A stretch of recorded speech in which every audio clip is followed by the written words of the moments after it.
Magandang araw mga ka-movie. Kamusta? Salamat sa pagtutok nyo sa Minutes Movie Recap, kung saan inilalapit namin sa inyo ang mga paboritong pelikula sa loob lamang ng ilang minuto. So, set back and relax. Noong 2039, ang antas ng oxygen sa daigdig ay napakababa na, kaya't naging hindi na matirhan. Wala ng mga halaman, ang mga lungsod ay naging disyerto, at ang ilan na lamang na tao sa buong mundo ay nabubuhay gamit ang mga maskara na konektado sa mga tangke ng oxygen. Sa Brooklyn, si Inhinyero Darius ay lumabas mula sa bunker ng pamilya upang linisin ang mga solar panel habang ang kanyang ama ay pumapasok sa tindahan ng libro upang kumuha ng bagong babasahin para sa kanyang apo na babae. Sa kanilang paglabas, nadapa ang ama sa maruming kahoy at nahulog sa sahig, na nag-iwan sa kanya na nakakapit sa kisame. Ang pagbagsak ay nagdulot ng pinsala sa kanyang tangke ng oxygen at nagsimulang magkaroon ng problema sa paghinga. Narinig ni Darius ang problemang ito sa pamamagitan ng komunikasyon at tumakbo sa tindahan ng libro, kung saan sinubukan niyang iligtas ang kanyang ama mula sa butas ngunit walang magawa. Sumampa siya sa itaas upang kunin ang kanyang ama sa pamamagitan ng kanyang mga paa at nagtagumpay ito, ngunit masyado ng huli, patay na ang kanyang ama. Pagkatapos, bumalik si Darius sa bunker, kung saan ibinalita niya ang masamang balita sa kanyang asawang si Maya at kanilang anak na si Zora. Salamat sa kaalaman ni Darius sa engineering at sa karanasan sa pagsasaka ni Maya, may sapat na oxygen at mga halaman ang bunker upang magkaroon sila ng komportableng pamumuhay. Nagpahayag si Darius na nais niyang ilibing ang kanyang ama sa tabi ng kanyang ina, na nasa sementeryo na mahigit 5 milya ang layo. Tinutulan ni Zora ito dahil sa potensyal na panganib, ngunit ipinunto ni Darius na hindi sila nakakita ng sinumang tao sa loob ng 3 taon kaya sa palagay niya ay ligtas sila. Sa gabi pagkatapos na makatulog ang iba, sinimulan ni Darius ang ilang pagkukumpuni sa makina na nagpapatakbo sa bunker at natuklasan na ang reserbang oxygen ay magtatagal lamang ng 2 buwan. Sinasabi pa ng computer na ang system ay naapektuhan na, kaya't mahirap para kay Darius ang kanyang magiging desisyon. Sa sumunod na umaga, nagpaalam si Darius kay Zora at ibinigay sa kanya ang libro na binili ng kanyang lolo.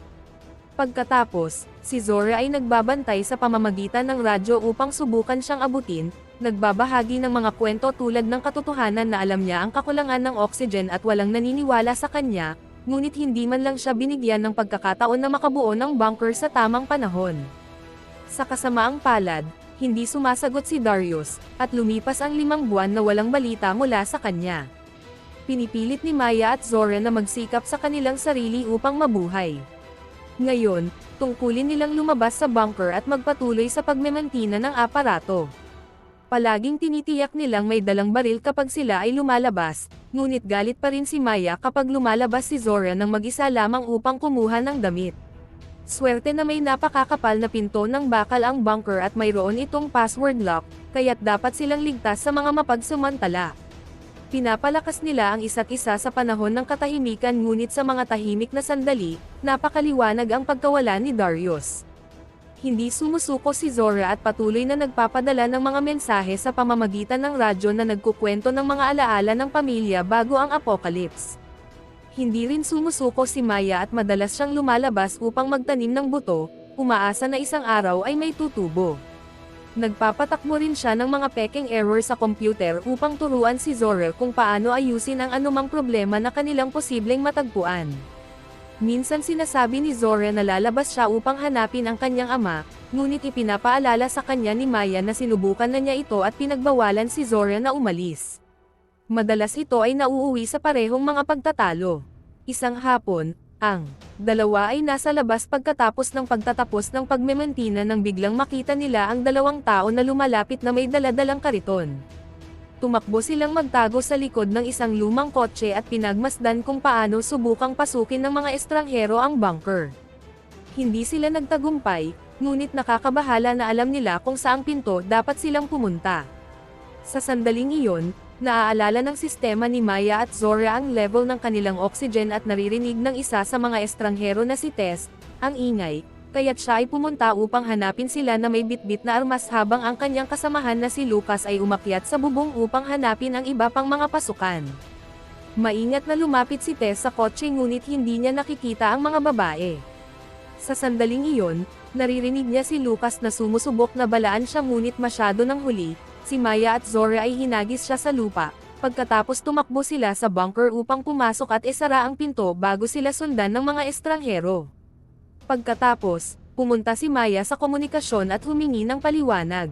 Sumumpa si Tess na walang masamang balak sila at na siya at si Lucas ay naninirahan sa isang bomb shelter sa labas ng Philadelphia kasama ang 25 iba pang tao.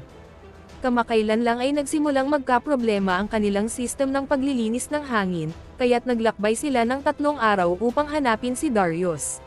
Sinasabi ni Tess na siya ay isang physician na nagtrabaho kasama si Darius sa universidad at nais lamang niyang tingnan ang sistem na nilikha niya upang kopyahin ito. Alam pa niya ang mga pangalan ni Maya at Zora, ngunit hindi pa rin nagtitiwala si Maya sa kanya dahil hindi siya nabanggit ni Darius sa kanya. Bigla na lamang pinatigil ni Zora ang mikropono at nagsimulang makipagtalo sa kanyang ina kung paano dapat magpatuloy. Ayaw ni Zora na mamatay ang mga tao sa shelter, ngunit hindi naniniwala si Maya na mayroon talagang shelter. Matapos ang maraming pagtatalo, napapayag ni Zora ang kanyang ina na tumulong dahil kung talagang kayang kopyahin ni Tess ang teknolohiya ni Darius, maaari itong magdulot ng malaking pagbabago sa mundo. Sinabi ni Maya kay Tess at Lucas na iwan nila ang kanilang mga armas sa tabi ng pinto at maghintay na nakaluhod. Lumabas siya na may bitbit na baril at hiningi kay Tess na itali ang mga kamay ni Lucas, pagkatapos ay kanyang itinatali rin ang mga kamay ni Tess. Susuriin ni Maya kung may itinatago pa silang ibang mga armas bago gabayan si Tess patungo sa shelter. Sa sandaling papasok na sila, lumabas si Micah mula sa pagtatago at sinabihan sila na tumigil, kaya't binaril si Maya sa parehong oras na lumabas si Zora at nagpaputok din. Nasugatan si Micah ngunit tumakbo pa rin at sinunggaban si Zora patungo sa bunker, kaya't tumakbo rin si Maya sa loob at isinara ang pinto, iniwan si Tess at Lucas sa labas. Ang ina at anak ay itinutok ang kanilang mga armas kay Micah at sa oras na pumasok sila sa pangunahing silid, tinatali nila ito. Pagkatapos, ginamit ni Maya ang komunikasyon upang makipag-usap kay Tess, na ipinaliwanag na ito lamang ay isang pagkakamali. Si Micah ay ang kanyang tagabantay, kaya nang makita niya itong nakatali at dinala palayo, iniisip niyang siya ay nasa panganib. Hindi naniniwala si Maya sa anumang sinasabi niya at sinabi niya dito na umalis, kaya't ipinahayag ni Tess na gagamitin niya ang makina ni Darius anuman ang mangyari. Gamit ang isang kutsilyo, pinalaya ni Tess ang kanyang sarili at si Lucas, pagkatapos ay ipinahayag na gagamitin nila ang drill. Sa loob, inaasikaso ni Maya at Zora ang sugat ni Micah habang patuloy na nag-aaway kung totoo o hindi ang kanyang kwento. Bigla na lamang tumunog ang alarm at ipinaalam ng computer na ang system ay naapektuhan. Sinubukan ni Zora at Micah na tingnan ang kamera, ngunit tinakpan ito ni Tess ng tape. Kinukuha rin niya ang baril na ibinagsak ni Micah habang ginagamit ni Lucas ang drill upang subukang buksan ang pinto ng bunker. Sa kabutihang pagkakataon, may ideya si Zora at kinuha niya ang ilang mekanikal na bahagi upang gamitin ang isang maliit na kagamitan na kanyang sinalang sa pinto. Sa pamamagitan ng pagpapaandar nito, ito ay nagpadala ng electromagnetic pulse at nasira ang drill. Hindi pumapayag na sumuko, umakyat si Tess sa bubong at nag-inject ng carbon dioxide sa loob ng bunker, na nagdadala ng level ng oxygen sa napakababang antas. Habang tumunog ang alarm, si Zora at Maya ay nagmadali na maglagay ng kanilang mga maskara. Si Maya ay umalis upang ayusin ang problema at si Zora ay nanatili upang manatili sa kanyang tabi si Micah sa pamamagitan ng baril, ngunit siya ay nangangamba nang siya ay magsimulang mag-usap tungkol sa kanyang batang anak. Matapos ang maraming pag-aatubili, nagpasya siyang ibahagi ang maskara sa kanya habang siya ay sumasagot sa kanyang mga tanong.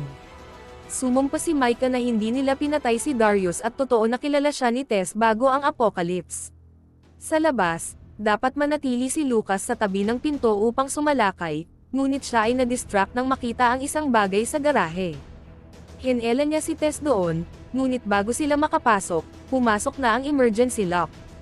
Sa sandaling iyon, si Maya ay umakyat sa bubong at nagpapaputok, na pinauwi sila. Sa loob ng ilang segundo, ang dalawa ay nagplano, kaya't nagsimula si Tess na magpaputok kay Maya habang tumatakbo si Lucas patungo sa bunker.